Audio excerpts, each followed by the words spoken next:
tuba tuyingidde wano ku terefayine wa Kabaka bwa Buganda era nga tugenda kikuba paka ssaawa 3 tabula nno batunda ttaka obasanga Nansana ku masitowa osobola okugenda okubakubira ku simu ebeerako ku screen oba n'okyalayo balambuliza bwereere bakuguza ettaka mu bitundu byonna okwetoolola Uganda bajja kuba bakulambuliza bwereere osobola naye okubanga nnyo kye weegattako guno omwezi omupya mwaka 2024 ku ddakiika 6 zokka ezakayita ku sseemu okuba kyagonnako olwaleero tweyungeko tutandike. Good morning.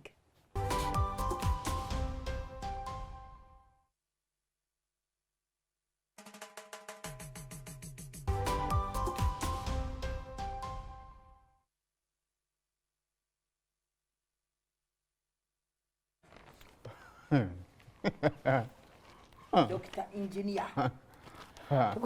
Bamuleta bamugambe ejja yimiriranga awo. Ate abaali batudde bwe bali. Anna. Osanga yeyo nga waliwo atudde yaafa obusungu. Tamanyi musajja ali bw'ati. Kyota multitasking. Ate multitasking esofuuka multitasker. Tubabuuzako amakya ag'olunaku olwaleero mugamba mutya bane batukuyisayo mu weekend mwebale okubanga ate yonna gye mwatuuseeyo abaasanyuse tusanyukiramu nammwe abalinamu obuzibu tukole tutya ye bannange tubakwase Mukama Katonda abatugumize abatunyigire kubanga ffe ebigambo ebyaffe olumu biyinza obbaamu n'okusaagasaaga oba ne bitajjira mu bigambo bituufu byagala bijje mu kusaasirwako. Tusaba Katonda akutusaasire naye it is a new week mu mwezi omupya kitegeeza nti nno waliwo ebigaanyo omwezi oguwedde naawo guno mukisa mulala okulaba tusobola okutereeza mu guno omwezi nze kyenjagala mu bantu mu mukwano temupowa omukazi n'akuvuma n'otapowa n'akugaana n'otapowa n'omala emyezi 2 ng'oli mukazi omu okola ki operereza naye munnanga ate bino bigenda okukugasa okolako gumu n'okoowa.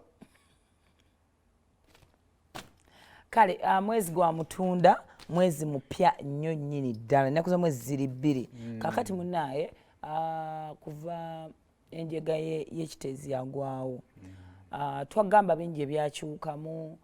First of all kati wowulira ku ebbeeyi y'akasasiro faade bamusasula omututwalira akabeeyi kalinyeemu kati mutwalira mmeka anti kati jjukira olumu tusasulira ku rent kakati ate eyo waka kati for example nganze ku mulimu n'ewaka yena tusasulira ku rent naye waka wote banna bakutonyiga naye ku mulimu baamwawudde ku rent mumwetwalire tusasule kati batugambye tujja mu rent twongeremu emitwalo 2 kati badde nga bamusaliranga kuli kati badulaze nti bazijjako ne bazaawula so buli omu eyo gyawangaalira yamanye engeri kati gyatobamu ne kasasiro ate buli babadde nga bamutwalanga almost a few days mu week ngatwalamu ennaku nga 3 kati batwala omulundi gumu mu week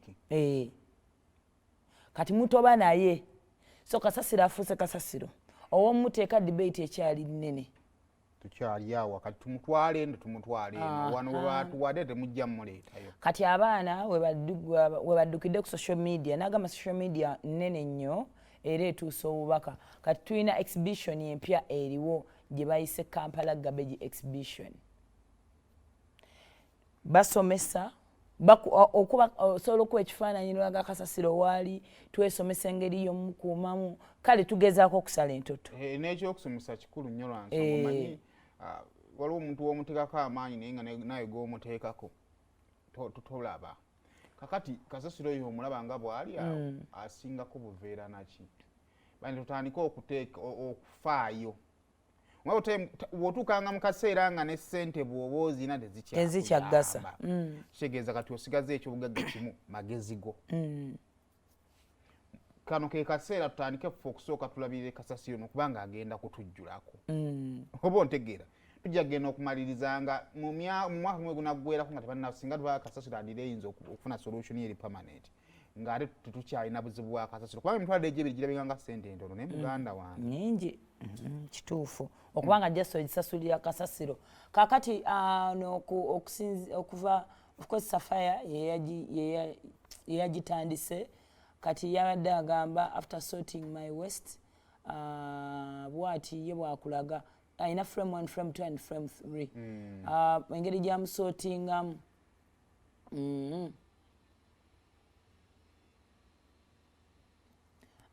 n'okukuba ebifaananyi engeri wonna wonna wabeera ali okwetoolola abakulembeze ne muyite mu bantu bintu bino tubigezese tulabe babisobola okukola ate nga bisobola tubigezeseeko tulabe nga babisobola okukola ate nze nkakasa bisobola okukola bikuta tubiteeke wali bwe tumala obiteeka tusoke tunoonye tulinawo abalunda ente mu Kampala paka mu Kampala bantu balunda ente tujja genmaliza ntandise n'okukola nno kasente akali siriyasi. So ensonga ya kasasiro nga tukyagiriko being nti kasasiro of course tumanyi twasoma wano bw'anaatujjulirira ekigenda okuddako Mr. Weatherman okuva mu Uganda mu UNMA baawonize ku nkuba ejja.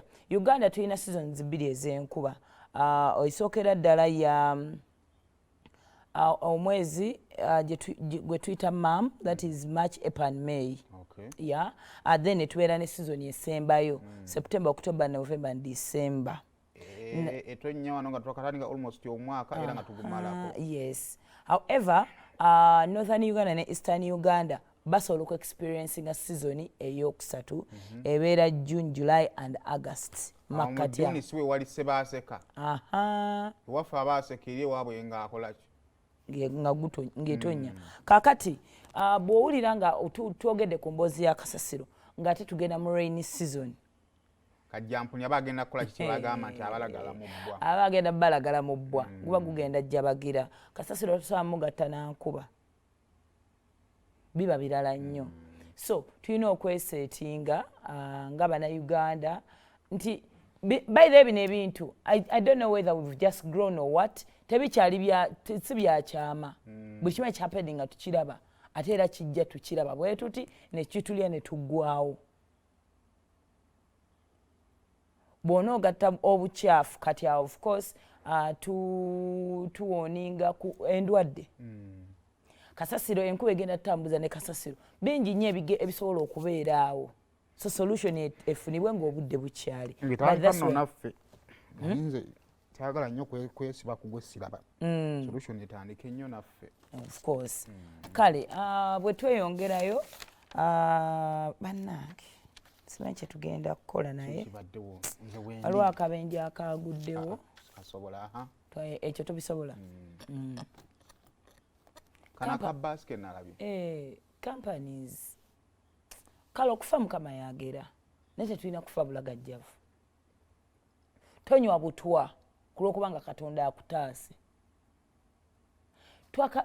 Twazanya wano ka video nga bus overtakingira mu koona. Omusajja yassa abantu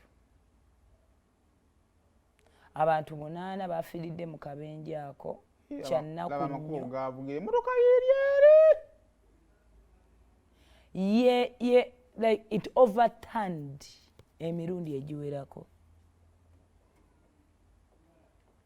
Kane kyewunso okiraba abasirikale ku highway bangi kitegeeza nti bakola omulimu gwabwe ne mu kaseera ako ka space ke tumanya nti wano tebaliiwo ogivuga singa ebyambalaasi oba obula kugikutulako mukira.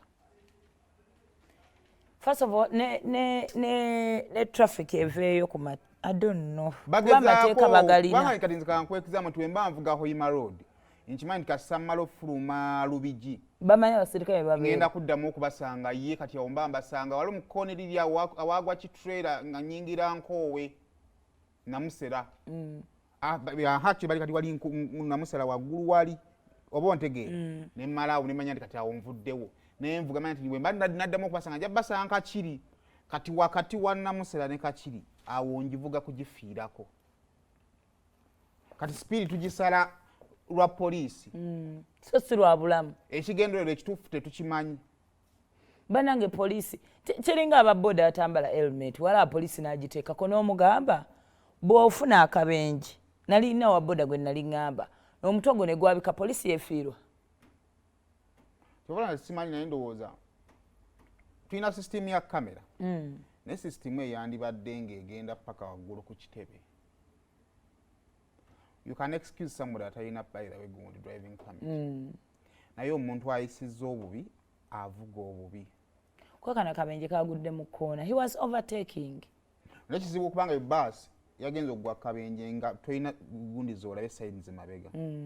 Kirina okubanga mu kamera era obuddeyo no tracking ojja mulaba naye adde avuga biba ne badde avuga bubi. tosobola kuŋŋamba nti mu mwezi leero 2 omwezi guno oguwedde ogwa August waliwo akabenja eno baasi yabadde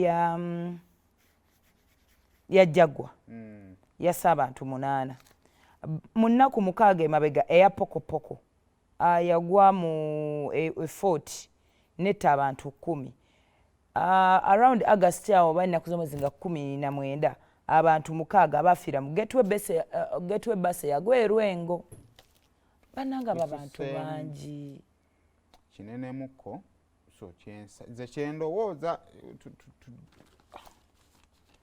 wanga tulinganga kati abali mu oba amateeka tegaluma bannange nze nabakwano bange oba bannyumiza bannange Bulaaya amateeka g'ekkubo galuma bannange galuma bannaye galuma amateeka galume abasajja bano basusse kati bano abavuga kati abaluma yo yaviiridde mu kavuyo ke ngubali abadde kyokka no driver ya survive yadduse n'okudduka kale tetusaba nti naye afe because naye alina family naye muntu naye bulagajjafu bw'amaanyi nnyo tubasaasideko abafiiriddwa abantu bammwe bannaye Mungu abagumye n'abalwadde tubasabira Mukama Katonda abasuuse kale wiiki ewedde twafundikidde wiiki y'okuyonsa kasooke tumalize n'ekiwandiiko kya America tukomewo tujja genda mu kuyonsa America ensi yafulumiza ekiwandiiko yange naabwe tonnakakasa biri mu maaso ng'erabula mmwe bannansi mwegendereze nti